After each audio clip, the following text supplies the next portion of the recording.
할렐루야, 주님의 이름으로 여러분을 사랑합니다. 오늘은 마태복음 22장을 읽고 함께 은혜를 나누도록 하겠습니다. 1절부터 읽겠습니다. 예수께서 다시 비유로 대답하여 가라사대, 천국은 마치 자기 아들을 위하여 혼인잔치를 베푼 어떤 임금과 같으니, 그 종들을 보내어 그 청한 사람들을 혼인잔치에 오라 하였더니 오기를 싫어하거늘 다시 다른 종들을 보내며 가로되, 청한 사람들에게 이르기를, 내가 오찬을 준비하되 나의 소와 살찐 짐승을 잡고 모든 것을 갖추었으니 혼인잔치에 오소서 하라 하였더니, 저희가 돌아보지도 않고 하나는 자기 밭으로 하나는 자기 상업차로 가고, 그 남은 자들은 종들을 잡아 능욕하고 죽이니, 임금이 노하여 군대를 보내어 그 살인한 자들을 진멸하고 그 동네를 불사르고, 이에 종들에게 이르되, 혼인잔치는 예비되었으나 청한 사람들은 합당치 아니하니 사거리 길에 가서 사람을 만나는 대로 혼인잔치에 청하여 오너라 한대, 종들이 길에 나가 악한 자나 선한 자나 만나는 대로 모두 데려오니 혼인자리에 손이 가득한지라. 임금이 손을 보러 들어올세, 거기서 예복을 입지 않은 한 사람을 보고 가로되, 친구여, 어찌하여 예복을 입지 않고 여기 들어왔느냐 하니, 저가 유구무원이오늘. 임금이 사환들에게 말하되, 그 수족을 결박하여 바깥 어두움에 내어 던지라. 거기서 슬피 울며 이를 갈미 있으리라 하니라. 청함을 받은 자는 많되 택함을 입은 자는 적으니라. 이에 바리새인들이 가서 어떻게 하여 예수로 말의 올무에 걸리게 할까 상론하고, 자기 제자들을 헤롯 당원들과 함께 예수께 보내어 말하되, 선생님이여, 우리가 아노니 당신은 참되시고 참으로서 하나님의 도를 가르치시며 아무라도 꺼리는 일이 없으시니, 이는 사람을 외모로 보지 아니하심이니이다. 그러면 당신 생각에는 어떠한지 우리에게 이르소서. 가이사에게 세를 바치는 것이 가하니이까 불가하니이까 한데, 예수께서 저희의 악함을 아시고 가라사대, 외식하는 자들아, 어찌하여 나를 시험하느냐. 새 돈을 내게 보이라 하시니 데나리온 하나를 가져오거늘. 예수께서 말씀하시되, 이 형상과 이 글이 네 것이냐. 가로되, 가이사의 것이니이다. 이에 가라사대, 그런즉 가이사의 것은 가이사에게, 하나님의 것은 하나님께 바치라 하시니, 저희가 이 말씀을 듣고 기이히 여겨 예수를 떠나가니라. 부활이 없다 하는 사두개인들이 그날에 예수께 와서 물어 가로되, 선생님이여, 모세가 일렀으되 사람이 만일 자식이 없이 죽으면 그 동생이 그 아내에게 장가들어 형을 위하여 후사를 세울지니라 하였나이다. 우리 중에 7형제가 있었는데 마지 장가들었다가 죽어 후사가 없으므로 그의 아내를 그 동생에게 끼쳐두고, 그 둘째와 셋째로 7째까지 그렇게 하다가 최후에 그 여자도 죽었나이다. 그런즉 저희가 다 그를 취하였으니 부활 때에 7 중에 네 아내가 되리이까. 예수께서 대답하여 가라사대, 너희가 성경도 하나님의 능력도 알지 못하는 거로 오해하였도다. 부활 때에는 장가도 아니가고 시집도 아니가고 하늘에 있는 천사들과 같으니라. 죽은 자의 부활을 의논할진대 하나님이 너희에게 말씀하신 바, 나는 아브라함의 하나님이요 이삭의 하나님이요 야곱의 하나님이로다 하신 것을 읽어보지 못하였느냐. 하나님은 죽은 자의 하나님이 아니요 산 자의 하나님이시니라 하시니, 무리가 듣고 그의 가르치심에 놀라더라. 예수께서 사두개인들로 대답할 수 없게 하셨다 함을 바리새인들이 듣고 모였는데, 그 중에 한 율법사가 예수를 시험하여 묻되, 선생님이여, 율법 중에 어느 계명이 크니까?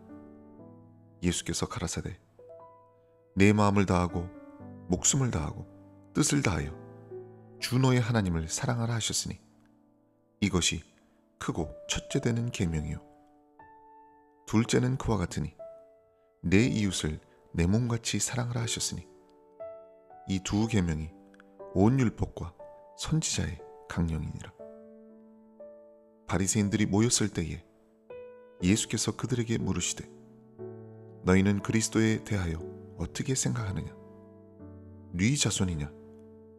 대답하되 다윗의 자손이니이다.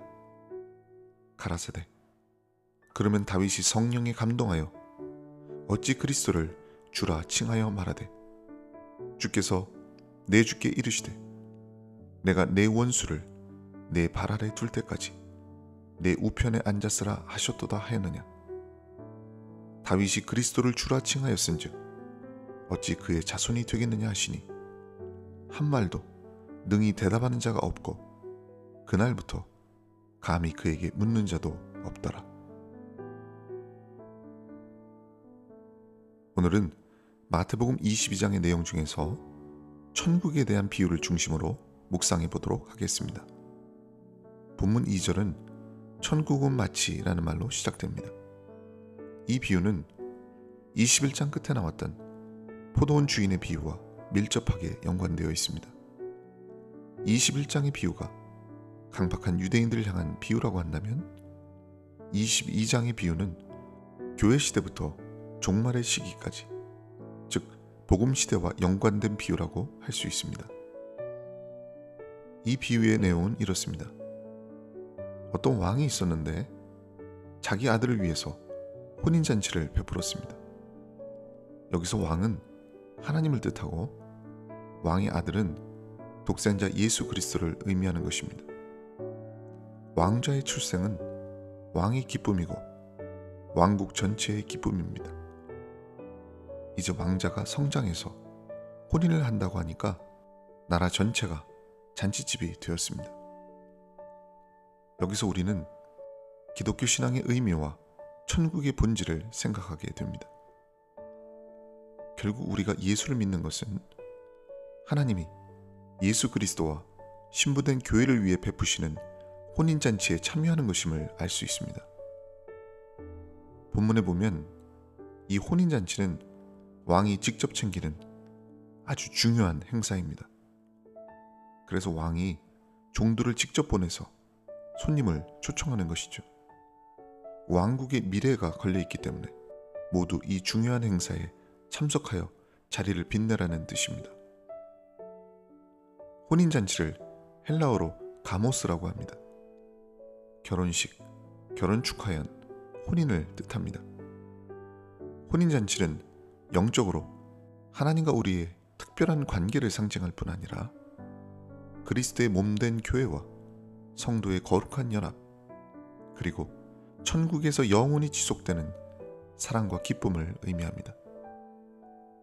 예수님의 첫 번째 기적 역시 가나의 혼인잔치에서 이루어졌다는 것도 우리가 주목할 필요가 있습니다. 또한 요한계시록에도 혼인잔치가 어떠한 의미가 있는지 명확하게 증거하고 있습니다. 계시록 19장 7절부터 9절에 보면 우리가 즐거워하고 크게 기뻐하여 그에게 영광을 돌리세 어린 양의 혼인기약이 이르렀고 그 아내가 예비하였으니 그에게 허락하사 빛나고 깨끗한 세마포를 입게 하셨은즉 이 세마포는 성도들의 옳은 행실이로다 하더라. 천사가 내게 말하기를 기록하라. 어린 양의 혼인잔치에 청함을 입은 자들이 복이 있도다. 요한계시록은 구속사의 마지막을 기록하고 있는 책이기 때문에 계시록의 혼인잔치와 마태복음 22장의 혼인잔치를 연결시켜서 묵상해보는 것도 특별한 의미가 있을 것입니다. 마태복음 22장 3절을 보겠습니다. 그 종들을 보내어 그 청한 사람들을 혼인잔치에 오라 하였더니 오기를 싫어하거늘. 여기에 보면 혼인잔치에 가장 먼저 초청받은 사람들이 있었습니다. 이들은 왕이 가장 우선적으로 염두에 든 사람들임에 틀림없습니다. 초청을 한다는 것은 그 사람에게 관심이 있다는 뜻이고, 관심은 곧 사랑을 뜻하는 것입니다. 이들은 사랑을 받았기 때문에 당연히 와야 될 사람들이고 특별한 배려를 받은 사람들입니다. 우리는 여기서 왕이 초청할 때 종들을 보냈다는 사실에 주목할 필요가 있습니다. 여기서 종은 누구를 상징하는 것일까요? 구약의 선지자들부터 세례 요한에 이르기까지 복음을 전하기 위해서 하나님이 보내신 수많은 주의 종들을 의미합니다. 그들은 장차 오실 메시아를 예언하고 세례 요한에 이르러서 천국이 가까웠으니 회개할 것을 촉구했습니다. 그들의 메시지는 초청장과도 같은 것이었습니다. 결국 가장 먼저 초청을 받은 사람들은 누구였을까요?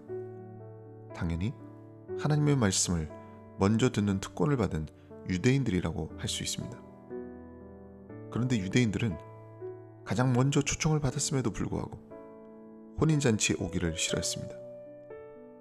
그들은 왕의 초청에 대하여 반감과 멸시와 무관심의 태도를 보였습니다.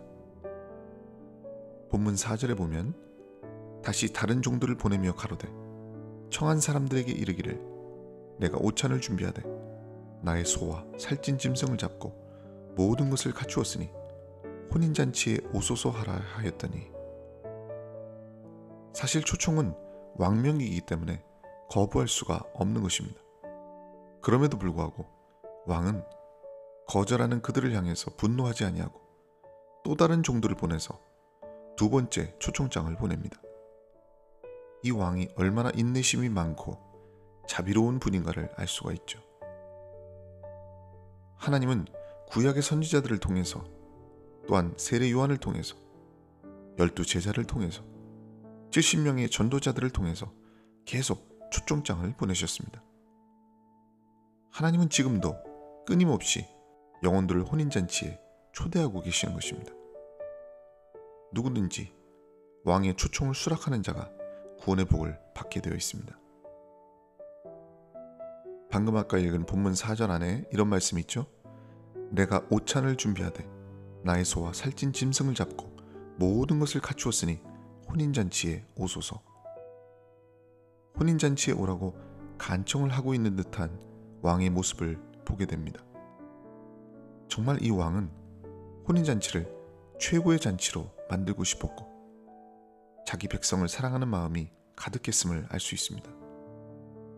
여기서 음식은 예수님께서 친히 우리에게 내어주신 자신의 살과 피, 생명의 떡을 상징하는 것입니다. 그 음식은 왕이 친히 자기 소유물로 차린 것이고 하나님이 우리에게 주시는 구원의 은혜와 풍성함을 보여주는 것입니다. 특히 이 말씀에서 모든 것을 갖추었으니 혼인잔치에 오소서라는 이 말이 정말 중요합니다. 왕은 모든 것이 갖추어진 잔치에 초청하는 것입니다. 우리의 구원을 위한 조건은 하나님이 이미 전부 준비해 놓으셨습니다. 예수님의 값진 희생을 통해서 영생의 떡이 준비되었고 미래의 승리까지 모두 약속하셨습니다. 따라서 예수님 한 분만으로 충분한 것입니다. 이사야 55장 1절에 너희 목마른 자들아 물로 나아오라. 돈 없는 자도 오라. 너희는 와서 사 먹되 돈 없이 값 없이 와서 포도주와 젖을 사라. 그렇습니다. 왕의 혼인잔치에는 포도주와 젖이 항상 예비되어 있는 것입니다. 여호와는 나의 목자시니 내가 부족함이 없으리로다. 그렇습니다.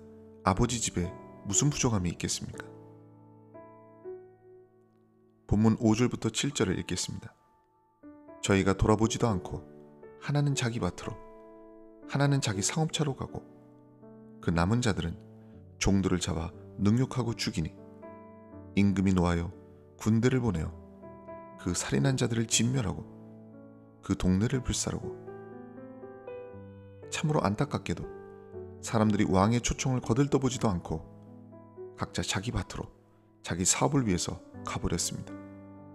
그 중에 어떤 자들은 너무나 악해서 왕이 보낸 종을 능욕하고 죽이기까지 하였습니다. 왕이 이 소식을 듣고 분노하고 군대를 보내서 그 악한 자들을 진멸하고 그 동네를 불러 심판하였습니다. 이처럼 초청을 거부하는 자들의 종말은 심판으로 귀결되는 것입니다. 왜 그들은 이토록 완악했을까요? 그들은 자기 밭을 가지고 있고 사업을 갖고 있던 사람들입니다. 그들은 이미 왕의 초청을 무시할 만큼 영적인 교만함에 빠져 있습니다. 그들은 육신의 문제, 인간적인 문제 때문에 영혼의 문제를 나중으로 미루어 버린 사람들입니다. 물론 우리가 세상을 살면서 중요한 일이 많이 있지만 만약 그것이 하나님과 나와의 관계를 가로막는다면 무슨 유익이 있겠습니까? 그들은 하나님의 것보다 자신의 것이 더 커 보였습니다. 하나님의 말씀보다 자기의 판단이 더 커져버린 것입니다. 부모가 아이를 키울 때 아주 어릴 때는 부모 말을 잘 듣고 컨트롤이 되지만 머리가 커지면 부모에게 대들고 반항하게 되듯이 왕이 보낸 초청을 무시할 정도로 이들은 교만해져 버린 것입니다. 그래서 신앙생활을 오래 한 사람일수록 하나님 앞에 겸손한 자세가 되도록 자신을 깨울 필요가 있습니다.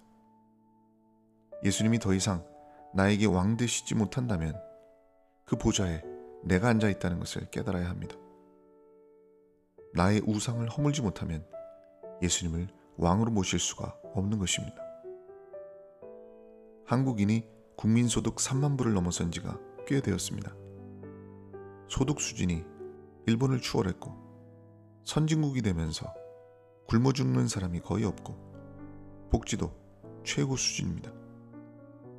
잘 사는 것은 좋지만 지금 대한민국의 현실을 볼 때 이제는 배가 너무 불러서 비만을 걱정하고 쾌락을 추구하다 못해서 이제는 마약 중독을 걱정하는 나라가 되었습니다. 과거 가난했던 시절에 우리가 가졌던 소박한 마음가짐, 심령의 가난함, 절박함이 사라져버린 시대가 되었습니다. 또한 이제는 보고 듣는 게 너무 많아져서 예배 시간보다 유튜브와 드라마 보는 시간이 더 중요해지는 시대가 되고 말았습니다. 세상의 바쁜 일들이 우리의 정신을 가로채고 있습니다. 그러나 세상의 것들이 하나님보다 더 비중이 커지도록 방치해서는 안 됩니다. 세상에 중요한 일이 많을지라도 항상 하나님이 먼저가 되어야 될 줄로 믿습니다.